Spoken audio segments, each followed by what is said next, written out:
showtime.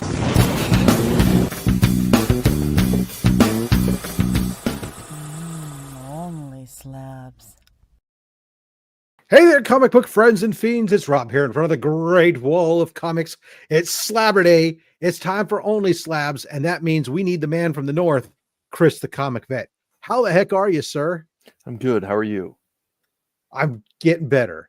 I'm getting better. Most everybody knows at this point I had a surgical procedure this week, and so I am in recovery mode. I can move from this chair to my other chair to my bed and back again. But I'm on the mend. I'll be up and at 'em no time, but the show goes on. And today we have a treat. It's a first for us. The first time we've ever had a minor on the show, but it's also a gentleman that I found, came across on YouTube, stumbling through as we do, the doom scroll of YouTube. Got subscribed. Right.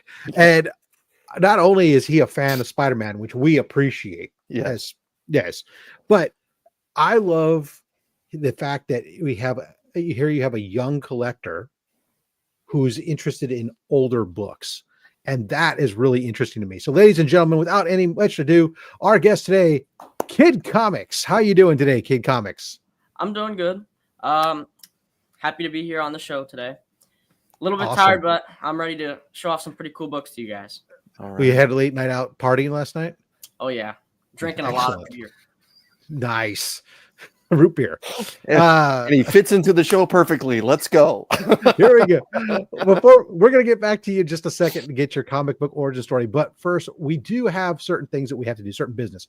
And before I get into the normal first business of saying hello to the chat, we want to remind everybody, look, this channel, we do everything that I do on this channel has been dedicated comics curing cancer and our all the funds that go there. And this year, we're close to $56,000 right now that we raised for American Cancer Society.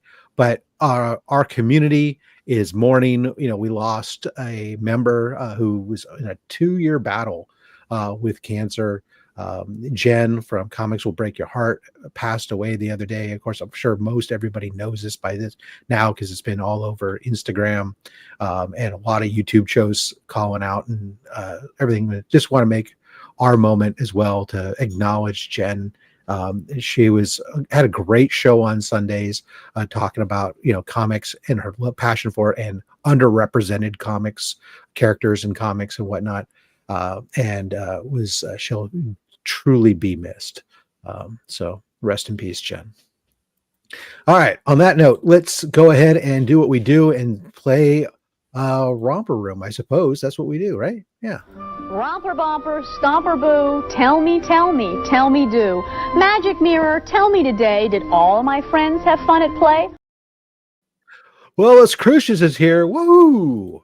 Robert Monroe coming in to say happy Slabber Day. Marty Alechko, happy Slabber Day from Canada, everyone.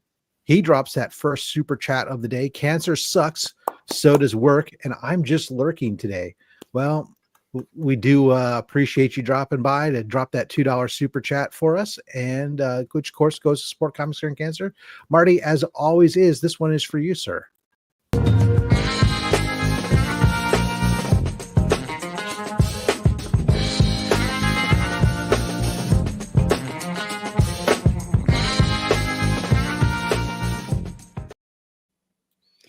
Dad gave us permission, by the way, guys. So, Ronnie Johnson, I'm the terror that slabs in the night. Ooh, I like it. A little Nightmare Before Christmas action going.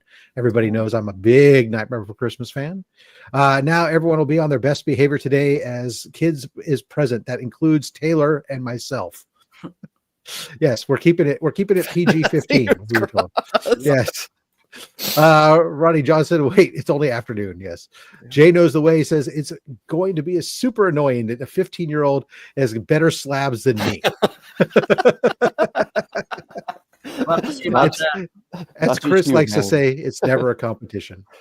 Let's see. I'll have tissues on standby. Jay knows the way. Drops that $10 super chat. Says, I can't stay for the show. There's no pie.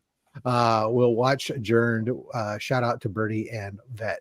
All right. Well, thank you so much for dropping that one. We'll get you some bean footage. That beautiful bean footage.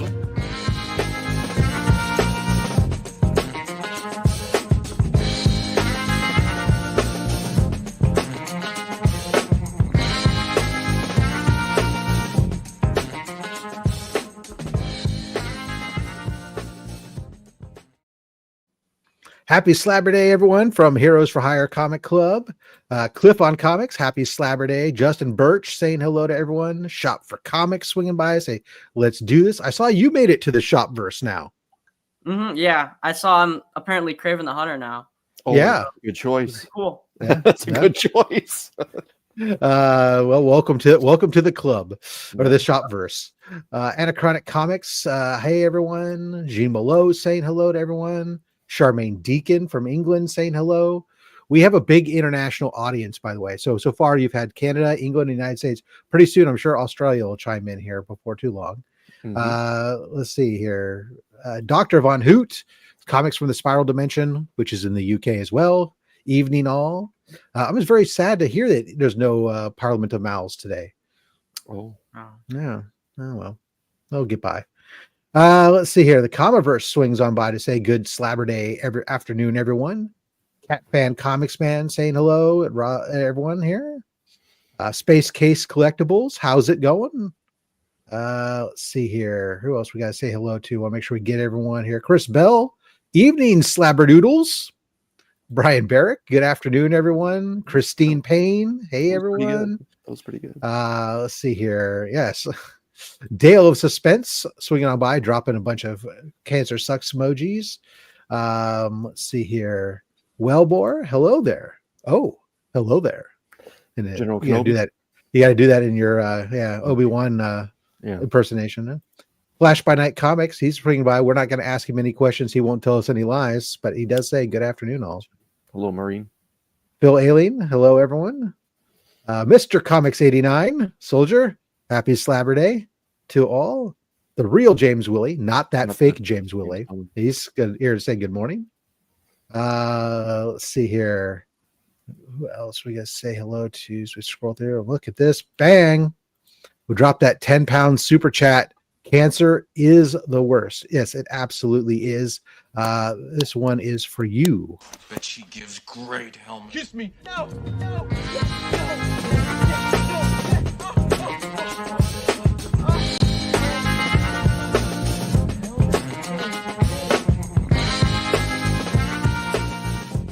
Lord helmet, what? You need it on the bridge, sir. Knock on my door. Knock next time. What? The Dead Man Comic Show. Good evening, people, slab people. Another from the UK. What? Everybody, do me a favor and make sure you guys down the links below. Make sure you give Kid Comics a subscribe. You're gonna want to check him out while we're going through here. Let's see here. Wayne Deacon. Hope everyone hope you are okay, King of Slabs, Mr. Rob. Well, I don't know if I'm the king, but I'll take it nonetheless. I appreciate it. Yeah, I'm doing fairly well. Let's see here. We'll make sure we say hello and don't miss anybody. Oh, there we go. Bat Dan, return of the slab. Happy Slabber Day, folks. Thank you, sir. Let's see. He throws up the British flag. And let's see, we got some of the people utilizing their member chat here. This shout out RIP Jen, absolutely. Happy slabs to everyone. Have a good slab day. Screw cancer, RIP Jen, absolutely. The green hearts, of course, which is something if you can see John for Comics talks about the green hearts and all that. Yes, absolutely. It's abysmal. Yeah, exactly. Let's see here. There, thank you, Christine, for dropping the link to the Kid Comics chat. Hello to everyone. How old is Kid Comics? I am 14. If you don't have to divulge it, but here you go. He doesn't care. He's old enough to know better, and he's still here anyways. So. $2 super chat. RIP Jen, never met her but loved her videos. Yes, and RIP Jen, miss you. We gave you guys kind of a combo here just so we can moving along, and I'm trying to be very choosy about which ones of these I show. We'll go back to Mr. Bean. That beautiful bean footage.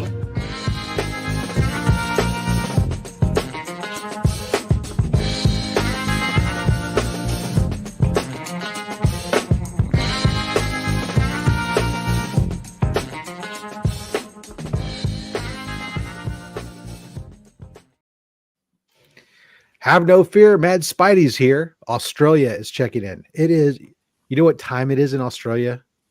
No idea. It's Zero dark. like, Zero. It's like 5:30 in the morning tomorrow. 5:30 in the morning tomorrow? Yeah. Yes. Oh, They're wow. on the other side of the prime meridian, so it's Yeah. Sunday. Yeah. It just messes with your brain, doesn't it? Yeah. Yeah. But yet we're all on the same planet. Okay. Taylor Winder, the king of all nerds, stops in to say hello to his subjects. Joffrey Castro, hello, gentlemen. I hope you use that term loosely because that would be an insult to gentlemen. I feel like half of you have to stay 500 yards away for this episode. Oh, That's pretty good too. That's pretty good too. Oh gosh. All right, let's scrolling right along here. Let's see who else we got to say hello to. L Green Machine, Larry swings on by to drop some emojis, say hello to everyone. Collectibles to Astonish coming in, saying hello. Let's see, and we'll make sure we get everyone, or try to. That's always the key. It's like YouTube law to say hello during live streams, like everybody. Trev, the shipping guru, hello, gents. Chop and drop, buddy. He's saying hello there. Let's see here. Madam Blaster swinging on by. This is where all the cool kids hang out, quite literally today. Yep. And let's see here. Nerdy Geek. Hello, everyone. R.I.P. Jen. Cali Comics swinging on by. Let's see here. And I think we're getting there. I like to think we're getting there. Sometimes this chat can take a while to get through. We are at quite a bit into it, amazingly, but I've seen a lot of repeats. Dr. Von Hoot swings by, drops another 5 pound. So I don't know. I miss a couple shows for your favorite mustache twirling maniac goes under the knife. Glad you're okay, Rob. Yeah, it was something. It's been 10 years in the making. It's like nothing all of a sudden. It's just, bad American 2024 patience. Bad freaking year. Let's see here, and I appreciate that super chat. I'm sorry, I'm going to skip on past it given time. I'm not going to drop the same clips over and over again, but thank you very much, DVH. I greatly appreciate it. Canadian Survivalist swinging by, fantastic supers. Johnny Five Alive is here. Hey now, Triple G swinging on by. Good evening, good to see you there. Haven't seen you in a while there, my favorite Gingy Jordy geek. And let's see here. I think we got to the end. I don't think I've missed anybody, but if I did, I deeply apologize. I am cognizant of time. For those of you guys that are channel members, you'll want to make sure you pay attention because during some point today, we will do the Henchman of the Month draw. I was alerted that I had forgotten yet again, but we'll do it during this show. But first, we need to do what's most important. That is give the position of power to our guest, Kid Comics. Welcome to the show. We want to give you this opportunity to make sure you let everybody know your comic book origin story. When did you were walking to school and found a crashed alien ship that a ring floated up and landed upon your hand and gave you crazy comic book reading powers? Well, this actually happened not too long ago. It was actually just about a year ago when I first started collecting comic books. And it came from my dad's old comic book collection where, he was thinking of trying to get rid of it after all these years because, he's watched a couple Pawn Stars episodes. And if you haven't seen, comic books are pretty valuable on Pawn Stars. So he'd been trying to get rid of his comic collection. So I thought, let me at least take a look at some of these books. And I started finding some really, really cool books. I found my dad's Werewolf by Night 32, or even something like Amazing Spider-Man 194, which is the first Black Cat.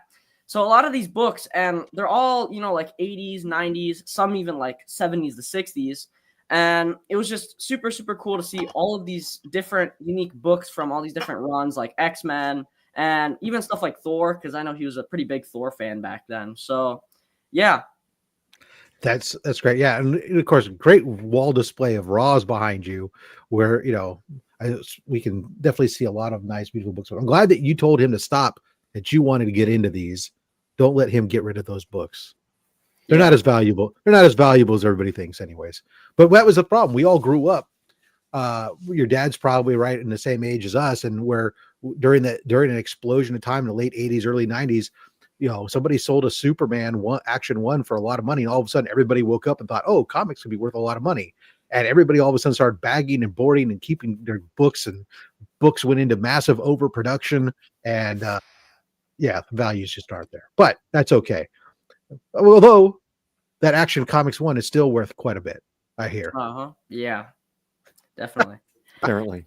And also, over time, it's just I've also found that he also had like quite a bit of omnibuses and stuff, and he had like one of the first stories that I ever read, and that was Kraven's Last Hunt. And it was kind of surprising. You are welcome on the show whenever you want to come. That is Chris's favorite story. Yep. You and your dad, you're welcome to come on the show whenever you want at any time, or my own channel as well. Please.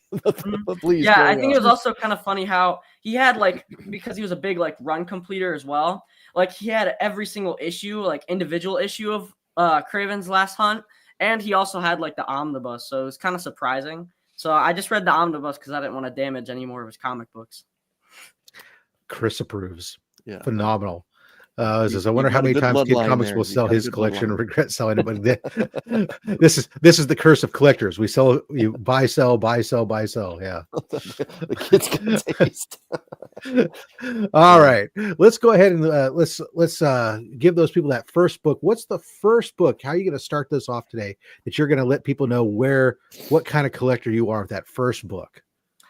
Well, the first book I really wanted to talk about today was actually a pretty old Spider-Man book, like we've been talking about, and this book is none other than Amazing Spider-Man number 46. Let's go. Yes!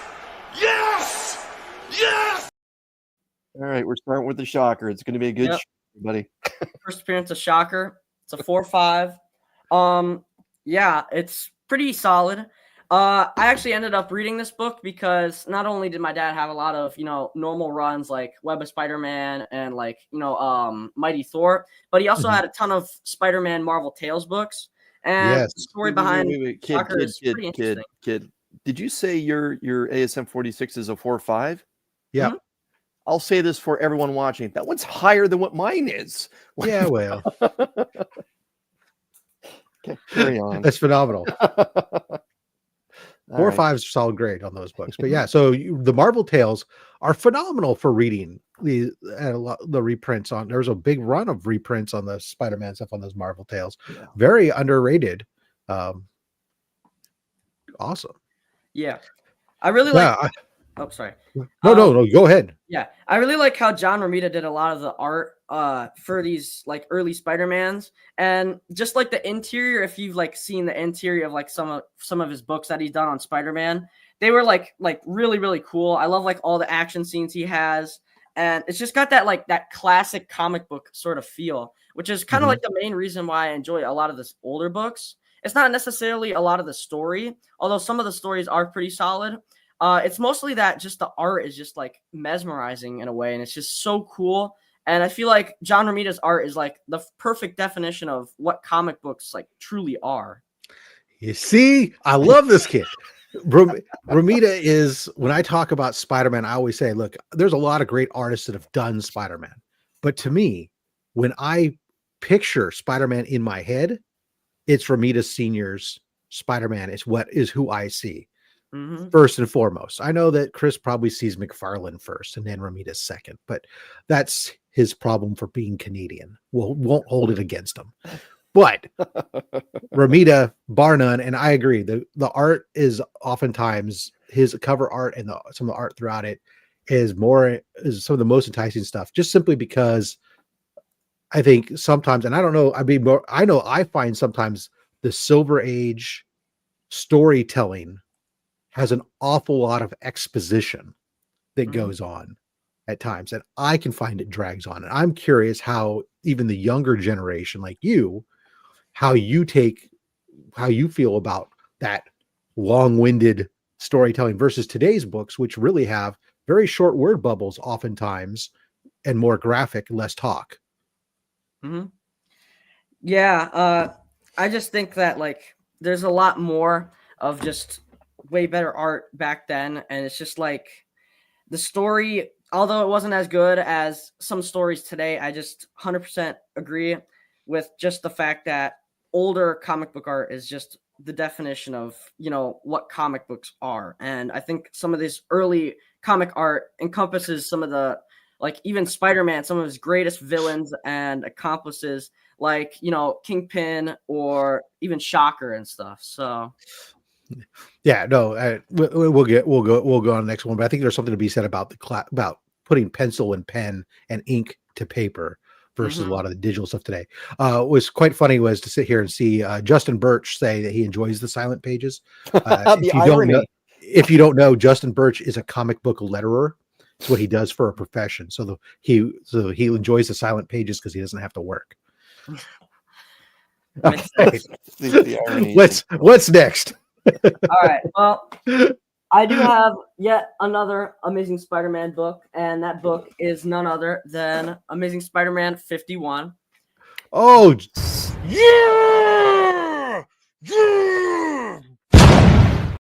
All right, second King. there we go. Let's go. Mhm. So, first Kingpin cover.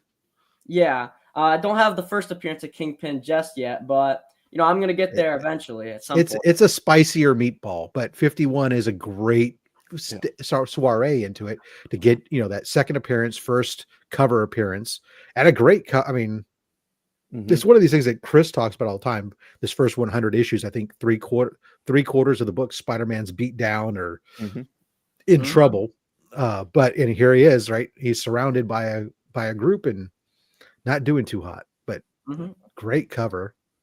Yeah.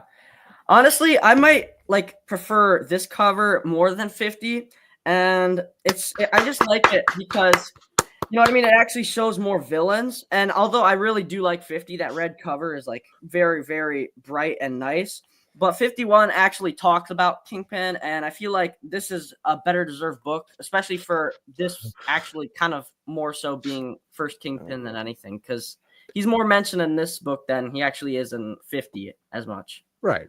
Well, and let's be honest, 50's cover is like, meh, it's okay. It's not spectacular, isn't it? Stop it.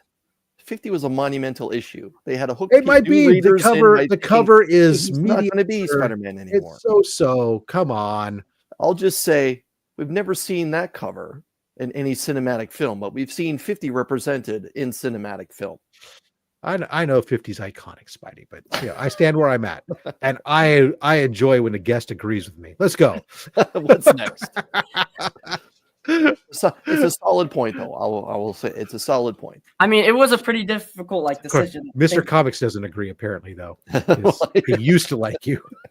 Yeah, they're very, very good covers, but I want to try something with. I was thinking maybe we go back into yet another pretty old 60s book, but this is Silver Surfer #2. Ooh, very nice. I'm a big fan of John Buscema, so you're gonna see a couple more books like this. But excellent. Yeah, there's a few fans of his work around here, to be certain. Yep. Yeah. Silver Surfer, a popular character. Yeah, I'm definitely hoping to get that Silver Surfer #4 eventually. Because that's just so iconic in my opinion. Just one of like the best covers I've ever seen from pretty much any artist. And although the story isn't as good as the front cover or like the art, I still say it's really, really solid. And yeah, so Silver Surfer 2, this is the first appearance of Brotherhood of Badoons. And what I really like about the Silver Surfer books as well is the Tales of the Watcher backup story. And you know, like reading like some of the Silver Surfer books, some of them just talking about how the Watchers became to be and just some of their, you know, most classic tales and such. But yeah, that's great. And now, is this a book that you picked up, or is this a book that was in your dad's PC that you've got? I ended up picking this book up. But yeah, some of these are usually my dad's. He likes to mix things up. I'm kind of more of like a run completer, so Mhm. I've been trying to complete a full like Silver Surfer 1 through 18 run. But yeah, Well, may the good Lord have mercy on your wallet if you're going to be attempting that run. but yeah, good for you. That's quite the quest you're going to give yourself. Yeah, Chris, he called out he's going to work on the 1 through 100 ASM run. So we always caution people on how that goes. But it's definitely take your time. Yeah, it's a lifelong journey. That one. Yeah, a marathon, not a race. Yeah, absolutely. Awesome. All right, Silver Surfer 2, love it. So we got Silver Surfer, we got some Spider-Man. Just go back to Silver Surfer again. I actually have Can't Silver complain there. Surfer number 3, which is the first appearance. Slow down! Yes. There we go. The biggest spec book of the entire Marvel universe, apparently. Yeah. Every time you turn around, this character might be coming. Wow. Yeah. Well, let's be honest. If Kid is working on the Silver Surfer run, he's now knocked off one of the 2 big juicy books. Let's be honest. Well, 1/100th of the way through. Yeah, that's Kid, would you mind doing me a favor? Would you mind reading me what's on the right side of that blue label? We don't get this book that often on this show. Well, this is the first appearance of Mephisto, and it's the Tales of the Watcher backup story. Yeah, Mephisto is a pretty big character in comics, but for some reason he's never shown up in any sort of movie or show. Constantly rumored. I am forbidden from owning this book because Mephisto is directly responsible for Peter and MJ not being together. Therefore, I can't ever buy this book, or if I do, I will have to destroy it. So it's too expensive of a book to destroy, but that's how adamant I am that Peter and MJ belong together. But I respect the book. I may have to pick you up a reprint and send it to you and see if you make a video of that. But yeah.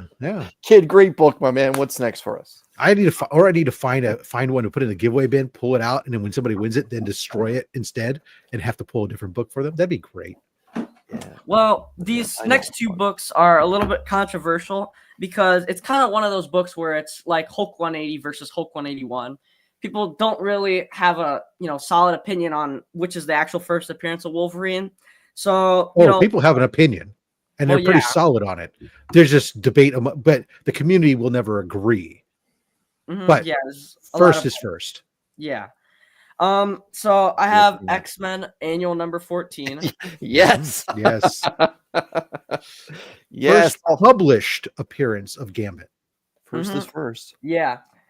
This is how we do it on this channel. We like to be very clear, and this is the first published appearance of Gambit, even if it's not chronologically within the stories because of print runs and whatnot.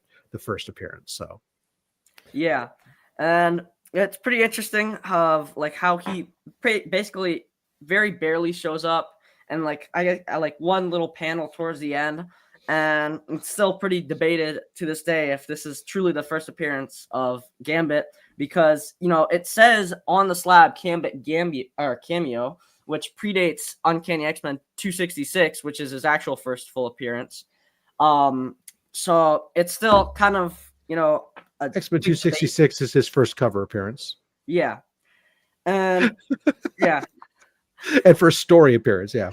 I prefer that one just because I'm an Arthur Adams fan, Rob, as you know. So yeah.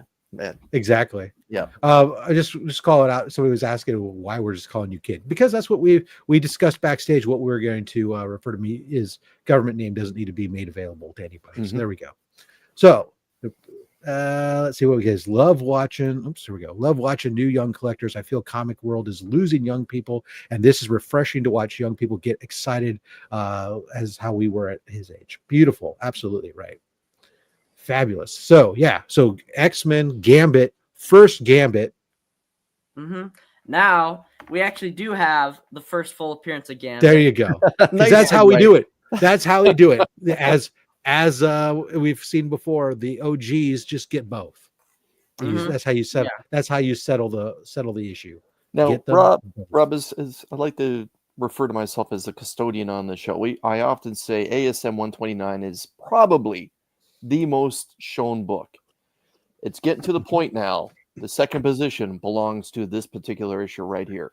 Is it really?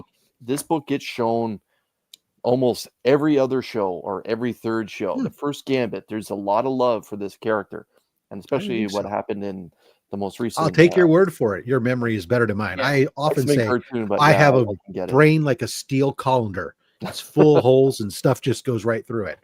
But but yeah, very popular. I know it's a popular book. It's a great cover. It would have been a great first appearance of the character if production schedules had been were tighter like as they are today.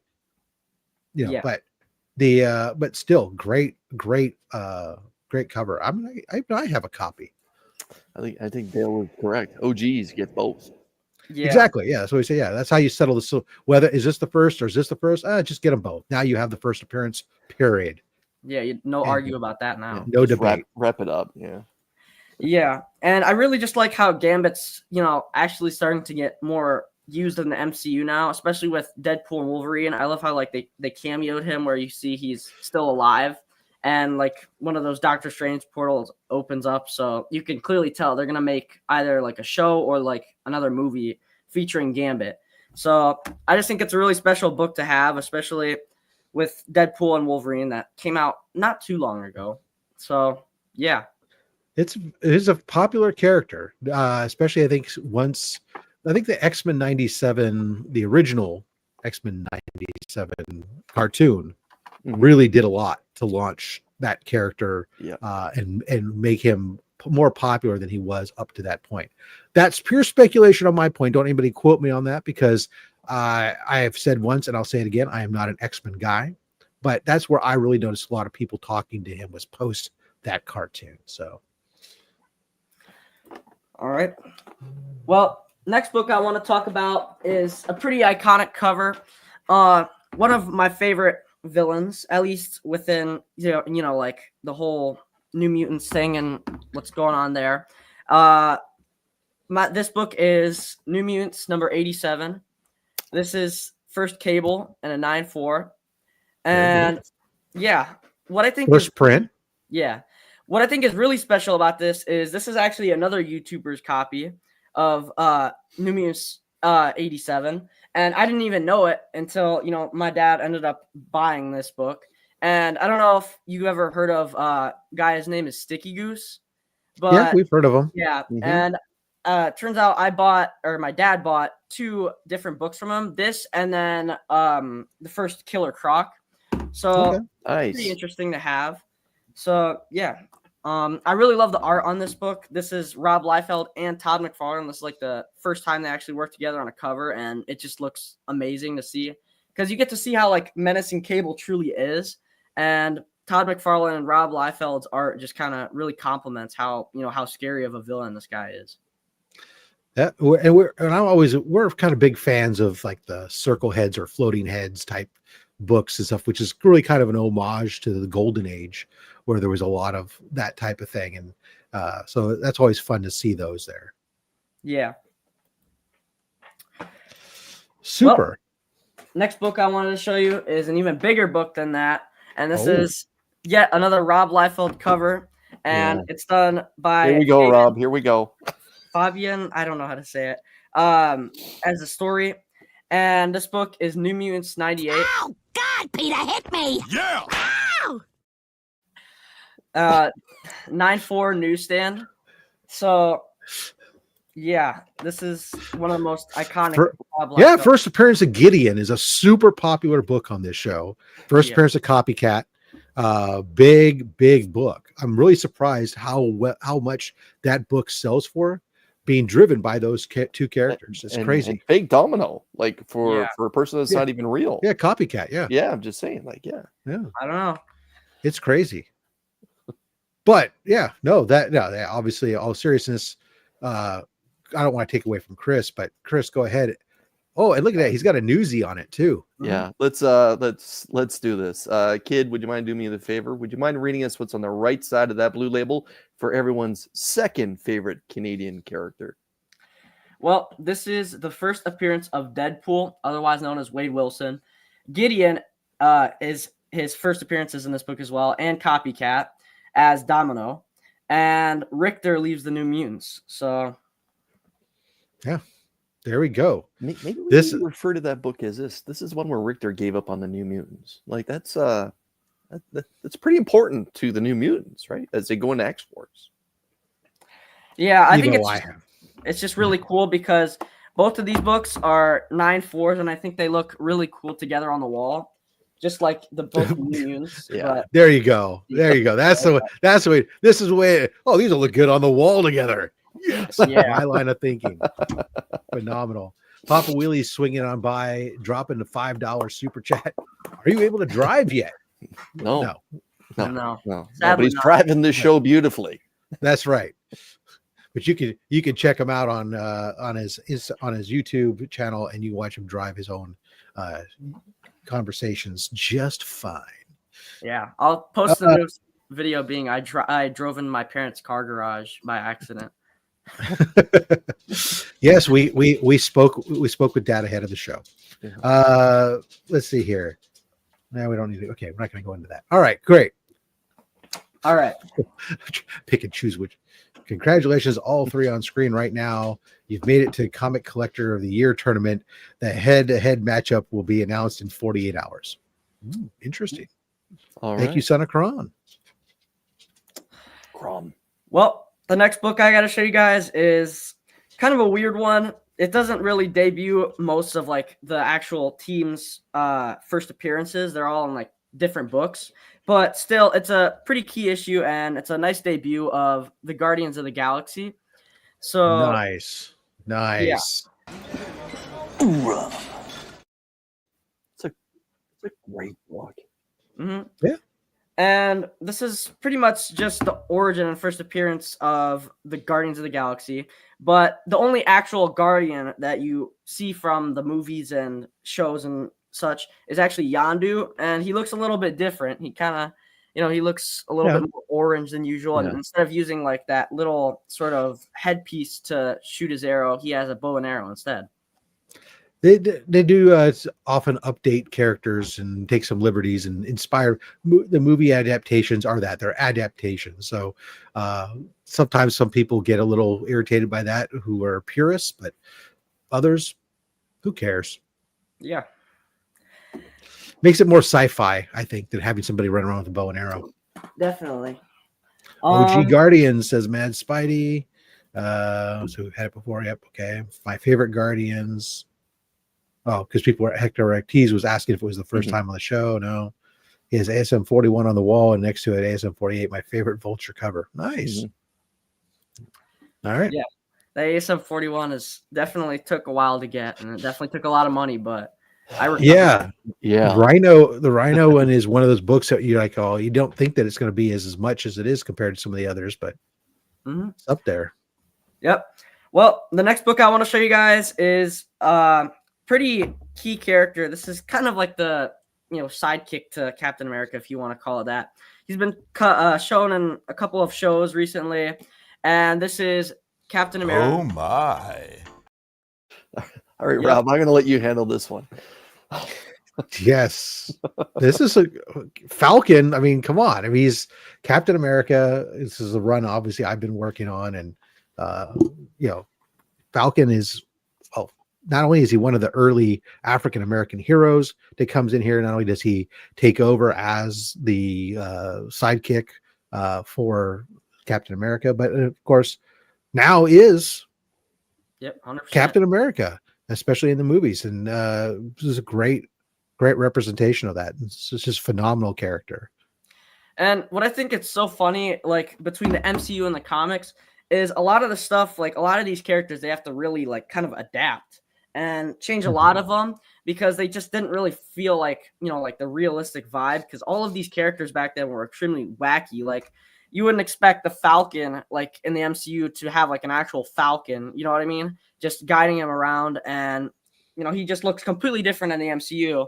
And the same argument could be made for the Guardians of the Galaxy. I mean, they fit definitely a much more like sci-fi and like weird like fantasy theme than You got to yeah, I mean, you've got to update the character for the time. I mean, it's a character that's written in the 70s. You can't introduce a 50-year-old character, exactly the same way as it was written 50 years ago for comics, where there's a little more suspension of disbelief versus, instead updating a character and going, okay, we're going to make the Falcon now as, he's got a drone instead that he can communicate with. And, that is just updating stuff. And it makes sense. I mean, because who telepathically talks to animals? I mean, yeah, 100%. It's been done before. Well, the next book I wanted to show you guys, Sweet we're going back to Christmas. Spider-Man. The Luke Cage reference, yeah, that was pretty good. Yeah, the next book I want to show you guys, we're going back to Spider-Man, and this is arguably one of Todd McFarlane's best covers. Very happy to have this book, and this is Amazing Spider-Man 316.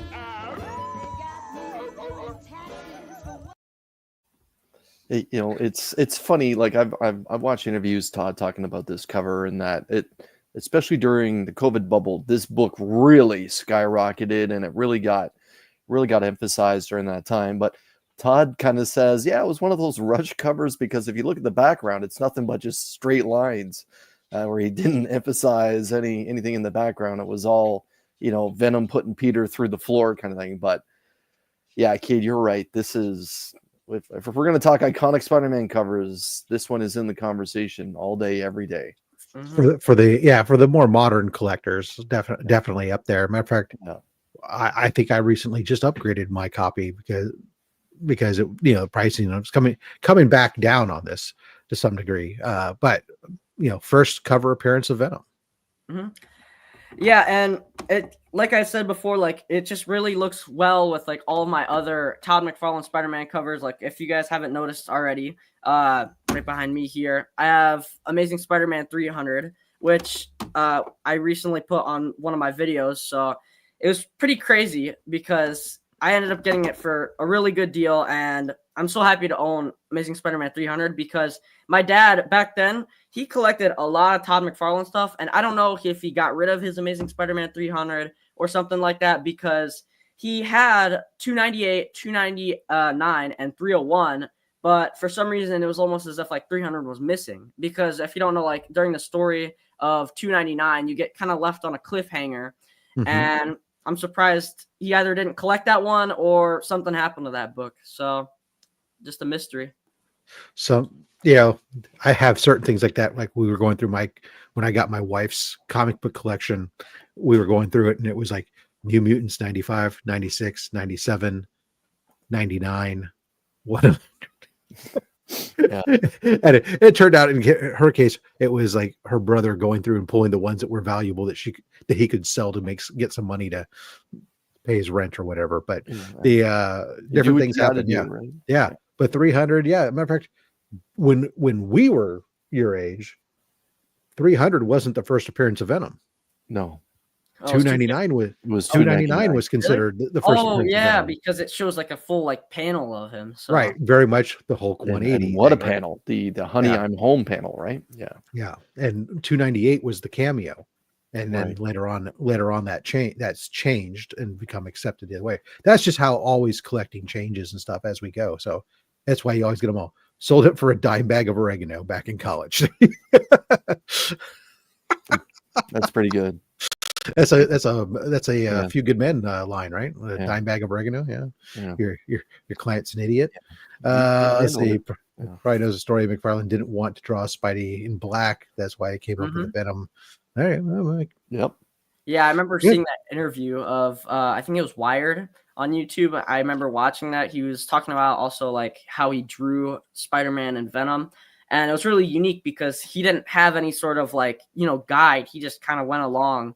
And it was really, interesting to see some of his points about certain characters and especially the black suit where he just didn't like it. So he just, he wanted that red and black back. So he made a whole other character encompassing Venom. So it goes to show he came into Marvel Comics like a hurricane and changed up for an artist. That's pretty telling. Yeah, monumental for sure. Phenomenal. All right, I think we're gonna we about halfway, right? Yeah, I believe so. Perfect. And we'll go ahead and pause right here. We're going to do our first giveaway and take care of a little bit of business. While we're doing our business, we'll let everybody know again, with Jen passing and everything else. Everybody, our hashtag will be cancer sucks. That's with an X. Everybody is welcome to enter. We ship globally. We have a short box full of comics. We'll be pulling at least seven books from the box, and we'll be shipping those out. So feel free, everybody, to enter in a way, including our guests and our panel. You're welcome to enter the chat for the giveaway. While we're doing that, let's, Chris, what's coming up for you today or this week on the Comic Vet channel? Well, I'm not quite sure what I'm going to do with Monday's video. I'm kind of thinking maybe I'll swing by Red Rocket Comics in the very near future. He's got a dollar bin that he just recently stacked up again. So I may do, a finger walk through that and record it and see if there's any dollar bin diving. Yeah, a little bit of, like I said, finger walking through that bin and see what happens. But this Wednesday will be Show Us What You Got, the new Comic Book Day hangout that goes live at 7 p.m. Eastern Standard Time, where it's an open invitation for everyone to swing on by to show the new books they picked up in celebration of New Comic Book Day, or books that they have just picked up for their PC that they're incredibly proud of. And Dr. Von Hoot, he will be spotlighting his Show Us What You Got champion at the end of the show on who he feels had the best books for the day. Thank you, Rob. Very coveted award being jostled over. People get the panel tends to get a little heated. Take it real personally. Yeah. I mean, it's like, exactly. Yeah. Kid Comics, what's coming up on your channel this week that people or next week or so that people should be paying attention to? Well, I'm going to be releasing a new video where I'm actually going to an antique mall. Either this Saturday or next Saturday. I haven't really gotten to figure that out yet. I have most of the footage for it, so that'll be out pretty soon. And I find some pretty cool books at an old antique mall. Nice. Great. And guys, check out his channel. You just did a review on X-Men God Loves, Man Kills. The graphic novel. Yeah. And you're in a bold claim when you said maybe one of the best Claremont stories ever. I think everybody agrees. So yeah, that's phenomenal. All right. Great for you. For me, guys, on Monday, mail call. I just got done shooting it. We got a big pack of Captain America books. So, and they're all for me. As I've decided I was going to work on that. I've already completed my 100 through 125, all high grade slabbed, and now I'm working on my 126 through 200 raw. Got a whole mess of them thanks to channel member Comic Ozzy. He and I worked out a great deal and stuff. So with that, some more and some other pickups that are in there, and of course, as always, a beautiful, beautiful slab. And believe it or not, it's a reprint. I'll leave it at that. And let's say hello to the Goon Squad members. Just Stephen C, Legion of Comics, DJ Links, Dr. Von Hoot, Dale of Suspense, Justin Birch, Letters, Son of a Bruce, Circumstances, The Comic Vet, Austin LeMay, Mad Spidey, Collecting with Durs, Chuck Hensey, Lone Eagle, Comiverse, Tate Prime, Deadman, Anachronic Comics, Colossus Collector, JG, T Mohana, Still Only 35 Cents, Cliff on Comics, Bearded Comic Bro, Never Could Figure It Out, The Adventurous Joe, Jay Knows the Way, Valen Rook, and Omnibo, all of them channel members at the $4.99 a month level, with that channel membership going to support comics curing cancer. All right, we got 54 out of 68 folks have gone ahead and entered. If you haven't entered, go ahead and do that now. And because you got about 10, 9, 8, 7, 6, 5, 4, 3, 2, 1. Wheel of Fish. Fish. And our winner is Steven Spock. Steven Spock. Congratulations. Congratulations. You're our winner this first round here. So let me grab the box. Watch your back. Literally, watch your back, please. It's not my back that's the problem. I know. But all right. So here's what we're going to do. Kid Comics, you're going to be pulling books for Steven Spock. So what we're going to do is we're going to pull 7 books out of this box. You're going to either give me a number 1 through 10 from the front, 1 through 10 from the back, or just let it run and you tell me when to stop. And then we'll stop and then we'll pull a book either from the front, back, or both. Okay? Okay. All right. So where should we start? Let's just start from the front. All right. How many from the front? I'd say 5 from the front. All right. So 1, 2, 3, 4, 5. 5th book from the front. Oops, I got to turn it like this so no one can see. All right. Okay, what's next? Let's go to the back. Okay. I'm thinking let's go max 10. Okay. 1, 2, 3, 4, 5, 6, 7, 8, 9, 10. Again, I got to turn it so no one can see. All right. All right. We got 5 more books to pull. Should we just do back and front? Just start going along. All right. Actually, Chris, can you flip this that way the logo's not covering the name's not covering the just it should be a switch. Boom. There we go. Well, I guess it still is. Never mind. All right. Well, here let me there we go. All right. You tell me when to stop. Stop. All right. The book in front, behind, or both? Behind. Okay. Oh. Stop. Front, behind, or both? Both. Yeah, it's 5. We got 2 more books. Stop. Okay. Front, behind, or both? Front. Okay. 1 more book. I'll go this way this time. Stop. Behind or front? Behind. You chose poorly. No. Wow. Actually, it's not that you chose poorly. It's just you didn't choose the book that would have made Chris cry. Yeah. Which is fine. This is my friend, kid. This is my friend. Chris is gonna hate me after this now. Oh, this is kind of cool. All right. Let's see what we got here. Here we go. Mm-hmm. All right. All right. All right. Here we go.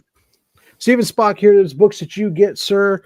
Make sure that you hit me up over on Instagram at robs.fatstacks or on email at robs.fatstacks@gmail. So that way I can get you get your address and get these books out to you. First one up, we have this. I don't have it labeled. I'm assuming it's an X-Men book. David Nakayama. Yeah. Could be an Amazing Spider-Man book. You don't know. You know what? With Marvel these days, you're absolutely right. Could be anything. Yeah. So let's double check. It is Fall of the House of X issue 5. Okay. So we got that. We've got Hardware issue number 1. Oh, there you go. It's a great book to give away. People need to read Hardware, Static X too. Yeah, that's some great stuff DC was putting out. Here you go. The Phantom issue number 1. This is what 1980s 88 DC Comics. So The Phantom. That's a great pose he's got there with that 9 milli. The Avengers 326, first appearance of Rage. Nice Avengers key. Titans 4. We got the Zerdy cover. Ooh, the Zerdy tattoo variant. Nice. We've got Marvel Team Up, which is a great title because they're all one-offs. Spider-Man and Captain America. And of course, the Scorpion. I bet that's a great book to read. Yeah, I mean, Scorpion's always battled. He's got a lot of history with both characters. So, and then last but not least here, let's see. Oh, Justin Birch says yes. Everybody needs to read Milestone books. Yeah, absolutely. So I can continue to have a job. This was a recent one that came out. It's a reprint. It's a foil reprint of Amazing Spider-Man 122, The Death of the Green Goblin. Nice. That's nice. So you get that foily. Yeah, that's yeah, the foil covers are always pretty cool, especially on the older books. Iconic cover so, too.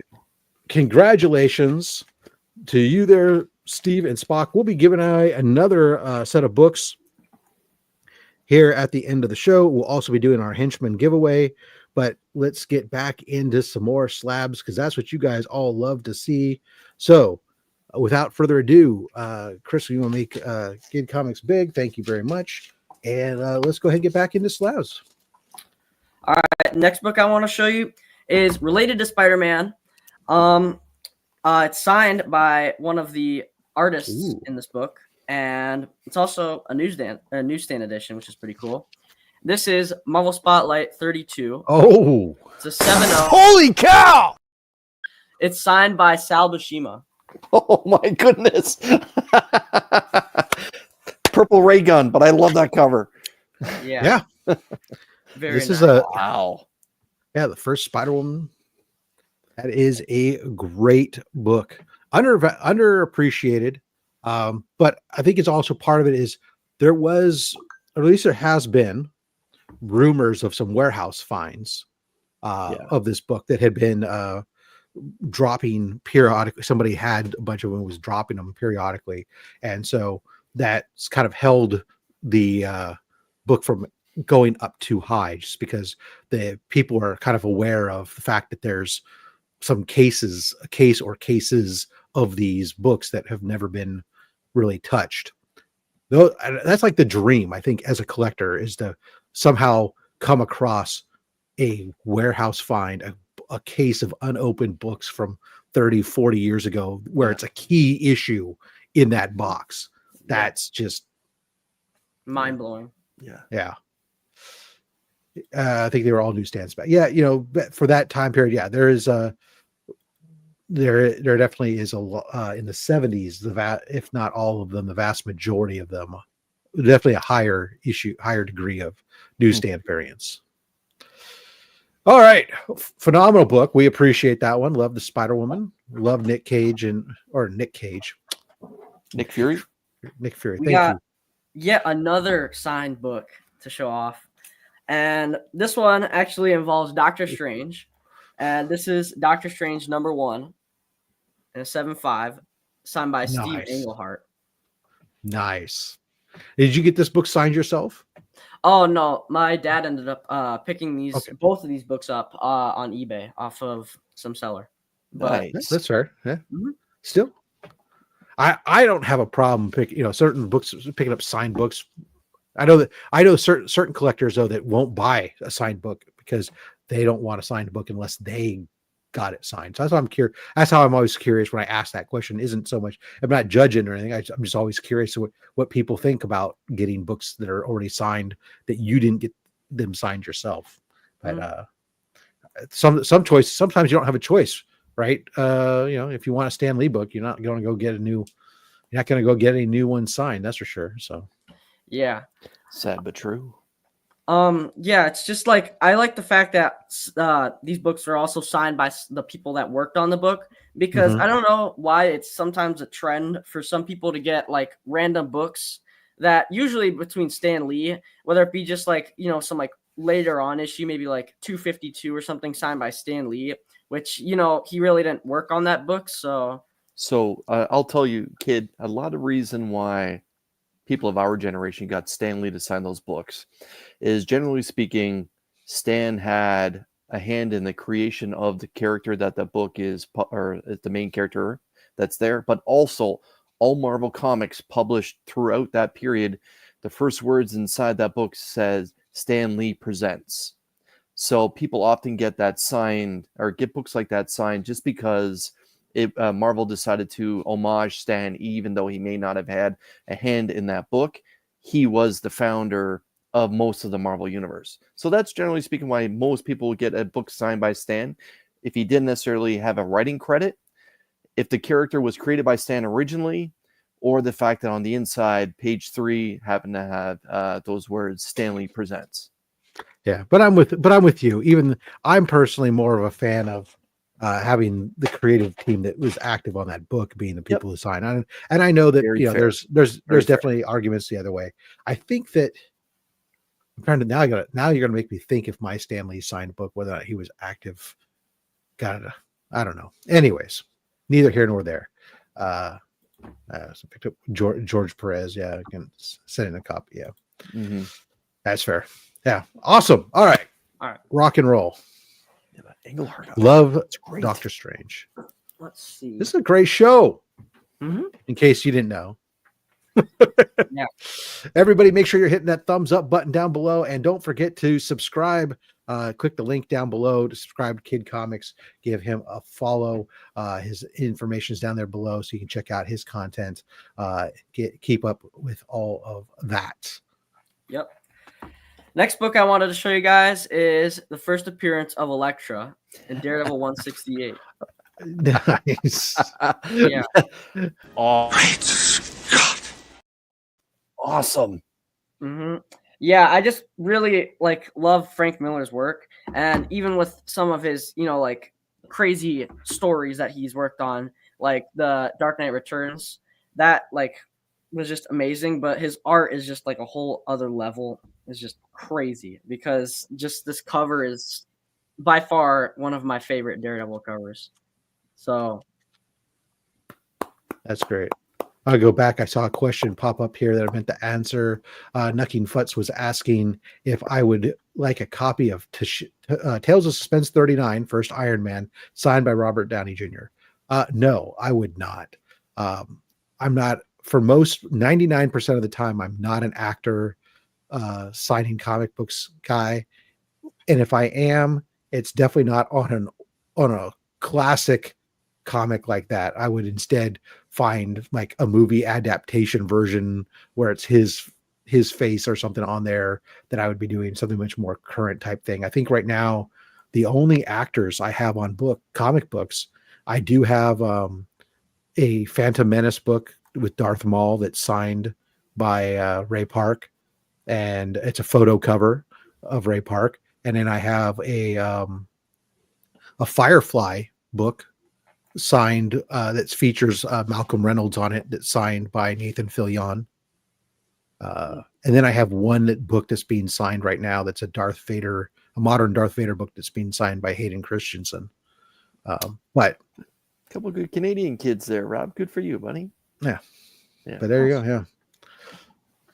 All right. Let's see here. One of the best ASM stories for me is ASM 33. Yeah, that was what I was thinking of. If I was gonna get a book signed by Stan Lee, that would definitely be one of them. Yeah. But yeah, he's got a solid point with that. Chris has got a pretty good one, a pretty good choice though. We're not gonna do that today, Rob. That's all right. He has ASM 1 signed by Stan Lee. So Wow, that's crazy. Maybe one day I'll be able to get it. He keeps it in a holster, right? Just it's right here. Boom. He can see just like that. He literally has a holster on his desk so he can do a quick draw and pull it out as needed. But really I would too if I wasn't putting it on the wall behind me. So there you go. All right. Well, going back again to Spider-Man. A lot of these books are Spider-Man related. This one is a much later issue, and this is the first appearance of Carnage. There we go. Yes. Great. Yes. Great. This is another book that's featured on this show quite a bit. Lots of love for Carnage. This was one of the first book that I've ever bought at all with comic books. First slab book and just first book overall. And I didn't just get I didn't just get 361 and a 9.6. I also got the other two books right there. 362 and 363. I didn't really think to show them because this is pretty much the big main book of the whole. This is the full first appearance versus the cameo and the first Cletus Cassidy and whatever. Yeah, for sure. Which I've been very blessed that those books, I've got multiple copies of those other ones where I've had them signed by Chris Marinan, who worked on the book, because he's a local guy here. Attends a lot of the local cons, which is always fun. So yeah, cool. And look at all these people subbing you up. Great. We're going to get you some great, good subs today. Thank you guys, everybody, for subbing up our guest. We appreciate that. Thank you. It's amazing. A classic. I'm obsessed with that cover as a kid. Yeah. The ASM 361 was just, there was something about the cover when it came out that just made it definitely kind of like, wow, this is really, it was kind of different. And of course, Carnage being such a different villain. I mean, truly true homicidal as opposed to just some other kind of. Well, Venom was only about getting Peter, right? Venom Right. was just about getting Peter, but Carnage was literally that, and that was such a great spin on killing for fun. That was something that was new. Yeah. I really like Mark Bagley, how he did some of the art on this, and it was just super, super cool. I like how kind of like the background is got kind of like specks around it, and then you just got like that main action scene with like Carnage basically like webbing up Spider-Man and just punching him. It's really, really like a unique cover. So yeah, great book. Yeah, great choice, especially for the 90s. Yeah. Next book I wanted to show you guys. We're going even earlier. This is another Spider-Man book, and this we don't have a problem with that. Trust us. You don't have to say that. We'll celebrate it as you put it up. There's no bad thing. No bad thing. This is Amazing Spider-Man. Hello, nurse. Let's go. Yeah. This is the second appearance of Scorpion. I really want the first appearance of Scorpion. I've been eyeing that book for quite a while now. That's such a unique Steve Ditko cover, in my opinion. And yeah, I can't argue. I debate back and forth whether or not the first appearance or second appearance cover, which one I like more. I like them both, but they are probably my favorite Ditko covers for Spider-Man are the Scorpion covers. And I remember when I got my copy, I was so thrilled to finally get that as well. That was just a great cover. Yeah. Yeah.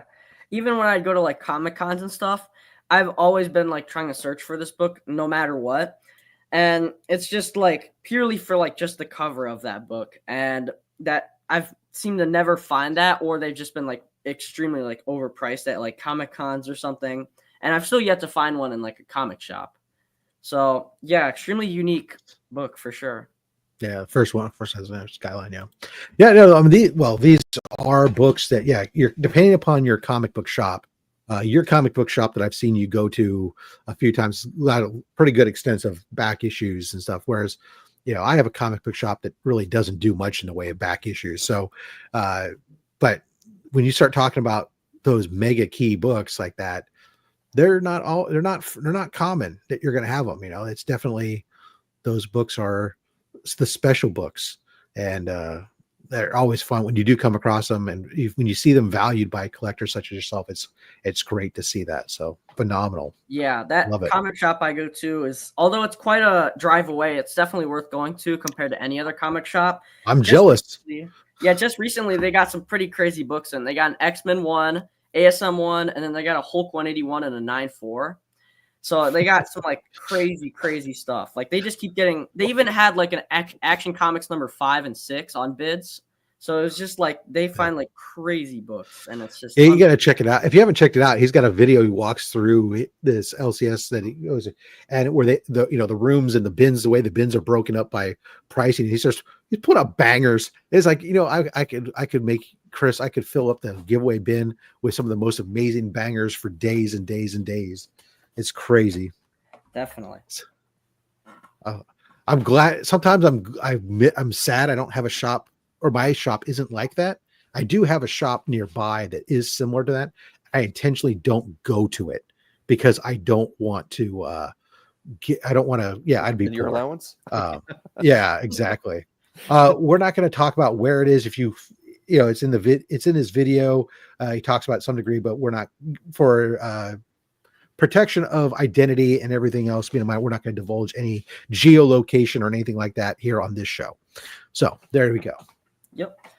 All right. Well, these next two books are again similar to first cameo and then the first appearance of a character.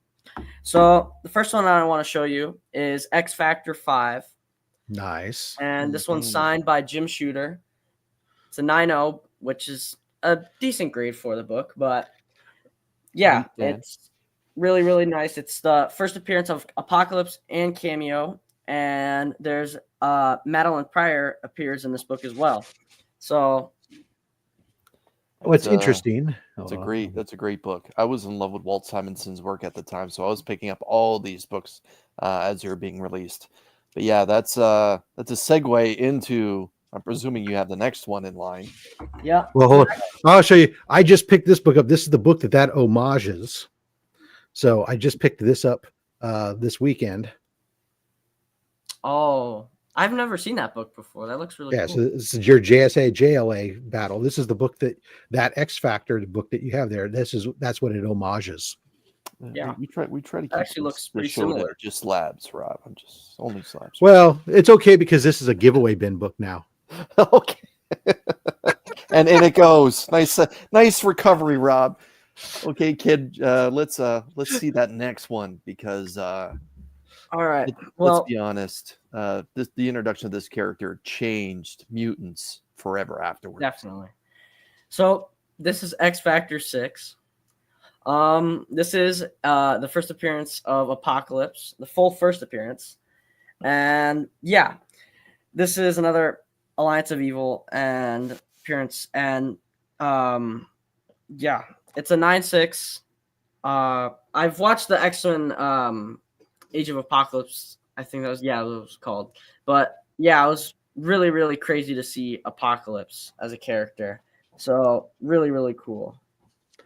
Yeah, he is the big bad of the big bads, and the tease that they left us hanging at the end of the X-Men 97 cartoon, the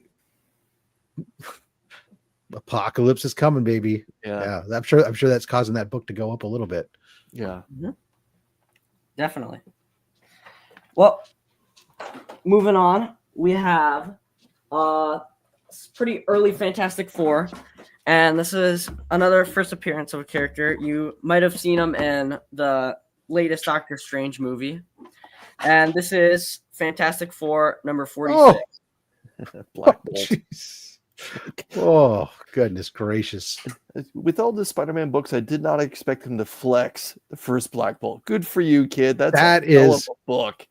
Yeah, great book. The Inhumans, of course, don't get any love. Of course, Marvel's not, attempted to try to make them big a couple times and failed miserably each time. But they've definitely been a significant player throughout the comics, and that book is beautiful cover.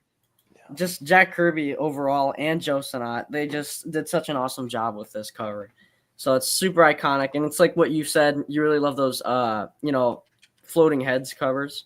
Yeah, just like the New Mutants 87, and just super, super cool. Can't complain. I dig it, and I love a great presenting. This is what I love is when you see a book like that to kind of illustrate. You don't have to be a high grade collector. A 4.0 like that presents beautifully. It's a great display piece, a great piece of history, and absolutely great, phenomenal, bravo. 100%. Next book we've got, let's see which one. Here we go. We're close to scraping the barrel, I think. Yeah, pretty much. Next book we have Submariner number 1. Oh, jeez. Yeah, freeze frame. Yeah. Oh yeah. Oh yeah.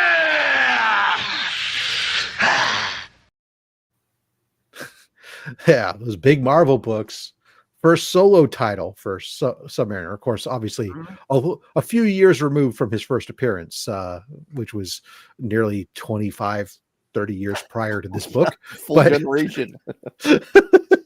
But this book, of course, really affordable right now compared to where it was, obviously, pre-hype to the Black Panther stuff. I mean, but yeah, Chris, do you want to play guess that value on this? Oh boy, here we go. Okay, so I'm presuming this book has cooled off a little bit since Oh yeah, it's cooled off quite a bit since Black Panther where 2. It was. Okay, yeah, on it forever.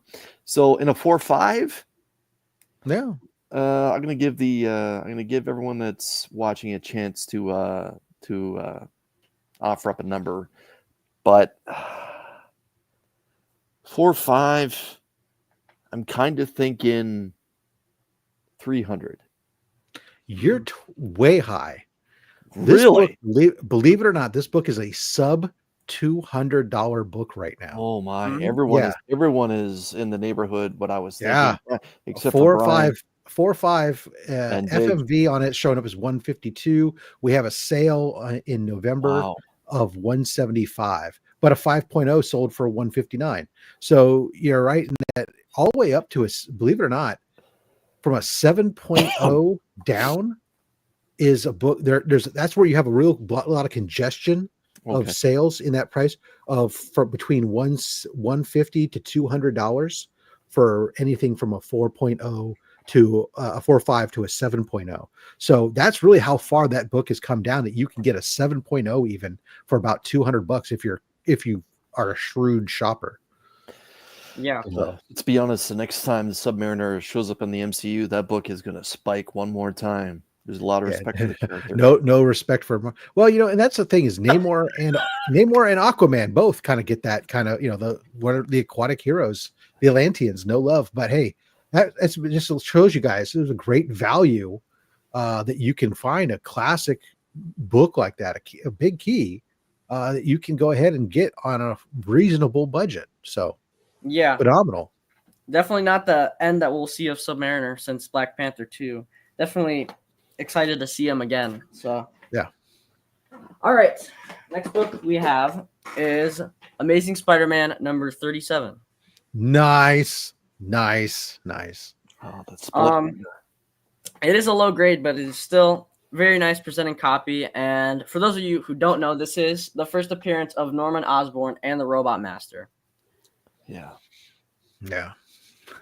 Namor's a boss. Aquaman's a nerd. Sure. Yeah. I just most thing I really love about this book was actually who actually wrote on this book. His name is Danny Clancy, and it just shows a lot of like history in comic books overall, because you can clearly tell this kid read this book a lot. If this got a 2.5, he definitely shared it with his friends so that he didn't lose the book because his name was on it. So, exactly. Yeah. You write your name on the book, you pass them around with your friends. That way you got your books back eventually. It was very common. They weren't collectibles. And that's the thing. It's like I said, these weren't collectibles. They were just commodities that you bought and read, and you reread and reread like, anything else. So that was just the way it was. That's great. I've actually got one that's a kid used a stamp to stamp his name on it, and he wanted to make sure that everybody knew he stamped his name 13 times on the book. Wow. Yeah. I also have a book, something like that, where I have my Amazing Spider-Man 39, which is the first John Romita cover, and it's completely drawn all over it by some kid. He even has like the bat signal in the background. And nice. For some reason he also wrote like the address of where he bought the book from and like the weather and time. It's like a history. We don't have it now. Biggie Shack. Well, that kid don't have that book now. Yeah. He might be dead. All right. All right. I think we got time for one more book. If you got one more you want to show, and then we'll wrap up the show here. Yep. One more book. Well, the final book, I saw someone in your chat actually say that 37 was the second to last Ditko cover. So I thought, let's end this whole podcast off with the last Steve Ditko cover. This is the best ever! Amazing Spider-Man 38. Just a guy named Joe. Yeah. The Joe cover. Yeah. Exactly. Yeah. And you know what? What a great great final piece for Steve Ditko. That is a great Spider-Man right there. I agree. Yeah. 100%. I like the little comic panel on the bottom. Some comic books have like that, but most of them don't. So I like how Steve Ditko did that part where it just kind of crammed as like much a information preview on that. Yeah. Yeah, it's kind of like a preview. So Sorry. yeah, I hit the wrong button on the cover. A little jumpy, Rob. Very iconic. Stan Lee and Steve Ditko. I'm surprised. I actually didn't know Steve Ditko did the story on some of like his early books too. Like I didn't know that. I thought he was just an artist before then. So I was kind of surprised to hear that he actually did some story on the books as well. Yeah. Ditko and Kirby had a little bit of input into their bigger books, ASM and the Fantastic Four, but primarily it was all Stan. But yeah, that is a fantastic book to end the show with, man. Good for you, kid. Yeah. Super. Well, appreciate you coming on. Stick around here. We're going to do another giveaway, which of course you'll be able to enter into. But first, we do want to say thank you to our henchmen who are subscribed at the $2.99 a month level, supporting Comics Curing Cancer.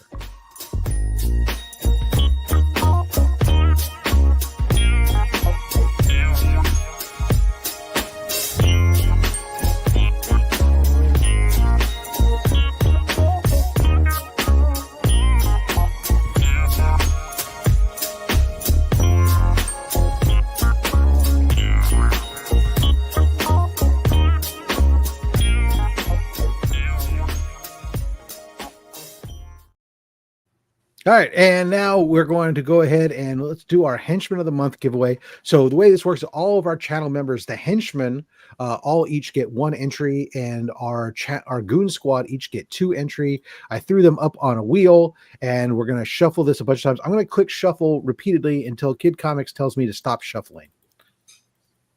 Stop. All right, there we go. Let's see who's the winner of the Henchman of the Month. Our Henchman of the Month winner, of course, gets a Henchman t-shirt sent to them in the size of their choice, or you can get a Comics Curing Cancer shirt. You just got to let me know. And here we go. Our winner for this last month is... Very slow. Boom! Bearded Comic Bro. Congratulations. Bearded Comic Bro.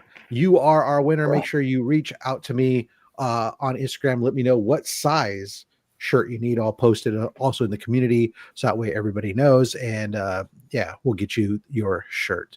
All right. Now, oops, remove that. I want to stop sharing, and I want to share a different tab. Let's share our normal giveaway tool. Here we go. Hashtag read comics. Go ahead and get that hashtag in there. We'll do another set of book draw giveaways as we do. Of course, thank you to Kid Comics for coming on the show. Check me again. If you haven't already, please check the link down below. Give him a subscribe and follow, and check out what he's doing. Help support and encourage youth, as we need more collectors and more readers out there spreading the passion of comic collecting, if we're ever going to be able to offload our collections when we're old and ready to retire. I believe I entered in it. I don't know. I pressed hashtag read comics, so I have to see. Let's see here. Let's see.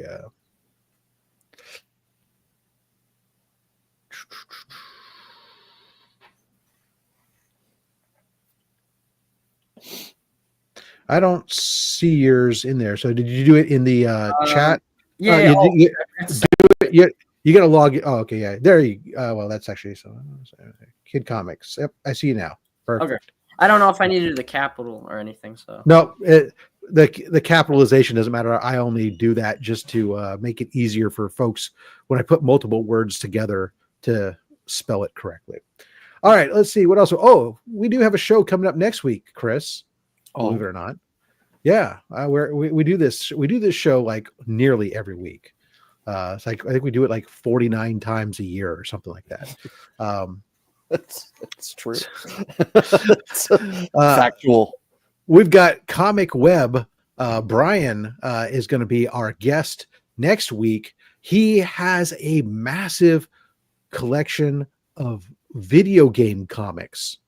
So if you're interested, if you're into video game comics and stuff, definitely want to make sure you check out Comic Web. Of course, he's also one of the guys I buy a lot of books from. He's on his side, shows up at the Berkeley Comic Book Convention and some of these stuff as a comic book vendor as well. Good friend of mine. Bought a lot of great books from him. Happy to have him, get him onto the show. And then of course we do have coming up, Chris and I are going to be doing our end of year top 10 pickups of the year. It's not a competition, Chris keeps reminding me. So we'll go with that. Yeah.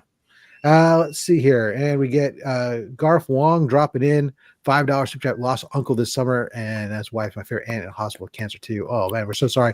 Definitely, yes. Thank you for the support of Comics Curing Cancer. We'll drop one more super chat thing here, and then we'll do our drawing. How's that?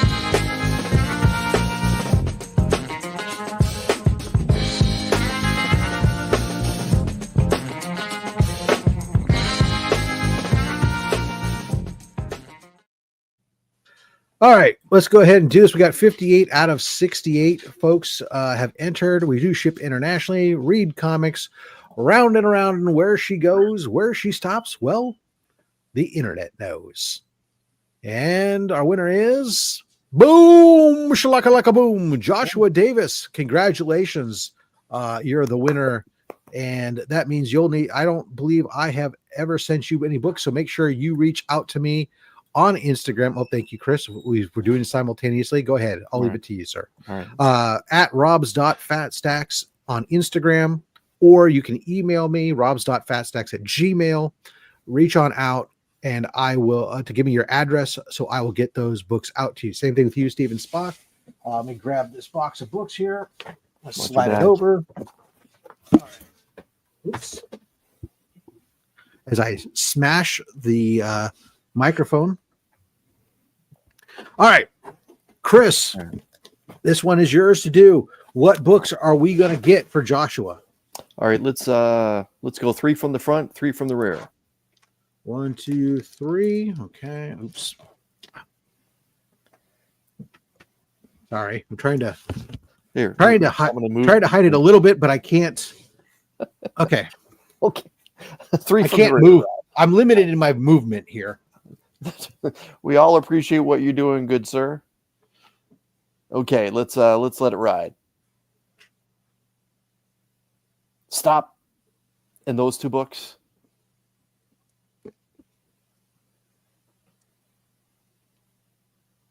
Stop in those 2 books.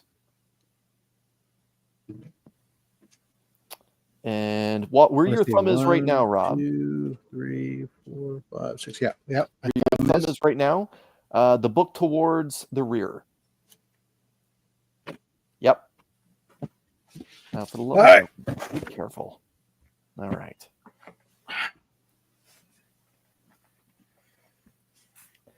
Yes, Izzy is right.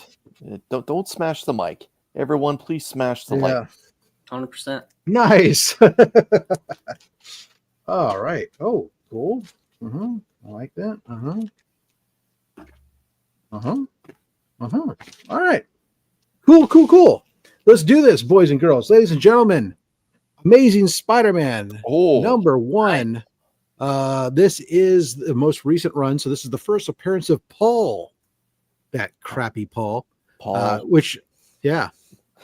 MJ's husband. Everyone likes Paul except for this Paul. Right. You know what's really funny about this is that I just dawned on me that when I got this book out and I was writing on the back what the key was, it just finally dawned on me that it was Peter, Paul, and Mary Jane, which of course is a folk group for anybody who is curious. Anyways, Peter, Paul, Mary sang Puff the Magic Dragon. Yeah. Year of the Villain. He lived by the sea. Yeah. Superior. Yes, this is Supergirl, issue 32, Year of the Villain, The Offer, featuring Brainiac. Nice. There you go. Chris, welcome back to the U.S. I hear Canada was going to be part of the U.S. That was Thor. Some nice old Thor here. This is Thor issue number 303.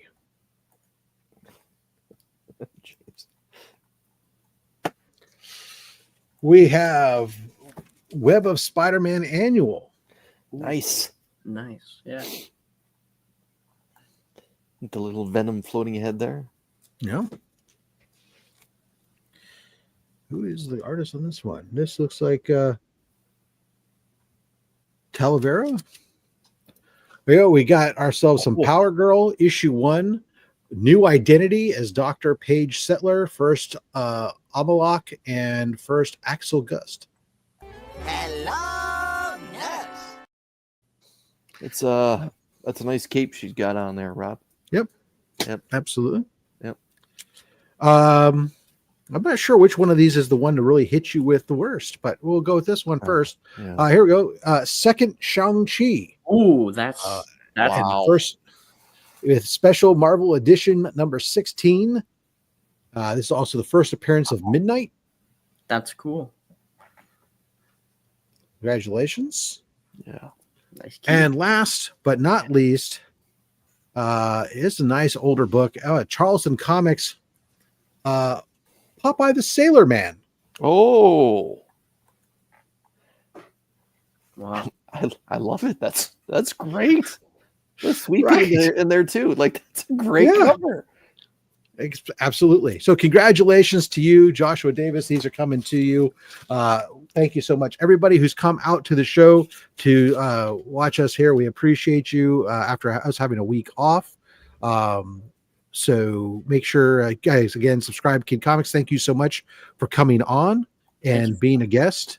Appreciate you. And Chris, as always, thank you so much for continuing to be the fountain of information for this show. Yeah, I appreciate you. With that, guys, we're going to go ahead and wrap it on out and head on out of here. And we'll be back again next week, again with Comic Web. So as always, make sure you collect what you want. Don't listen to anybody, including me. I'm just a fat man with a fat stack of comics and a fat opinion.